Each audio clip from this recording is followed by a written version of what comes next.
من يستمع لهذا العزف لمقطوعات الموسيقى العالمية لا يصدق أن صاحبه مجرد طفل صغير، لكن هذه هي الحقيقة. فهذا العزف الرائع هو للطفل علي الهراس ذي 10 أعوام الذي يدرس في الصف الخامس الابتدائي. كان عنده 4 سنين ولوحده كده هو تلاقيته بيضرب على البيانو قطع كده، تقول له ايه ده انت اتعلمتها مين علمها لك؟ يقول لي اتعلمتها في المدرسه.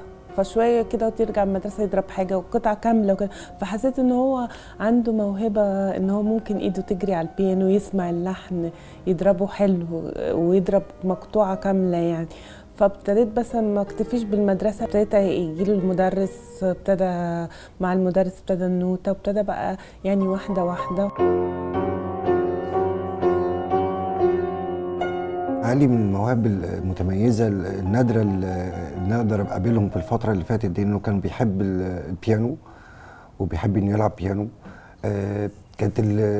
كانت المشكلة بيني وبينه إنه كان بيحب السماعي أكتر من النوتة، فحاولنا إن احنا نعمل بالانس بين النوتة والسماعي، والحمد لله دلوقتي ابتدى ياخد شهادات دولية كمان في البيانو. حبه للبيانو وارتباطه به رحلة مدهشة بدأت مع علي مبكرا منذ كان عمره 6 سنوات، لكن موهبته تخطت العزف إلى التلحين، حيث قام بتلحين بعض الأغاني الوطنية وغيرها. في المدرسة المستر كان بيعلمنا بيانو، فحبيت البيانو، فبعدين رحت عزفت بيانو في البيت، فبعدين مامتي شجعتني وبتعلمني مقطوعات، فبعدين راحت جابت لي مستر إيهاب، وبعدين بقيت اعمل معاه نوت واخش مسابقات وساعات بكسب، ونشتغل كده حاجة اسمها تشيلتي، بناخد شهادة من لندن.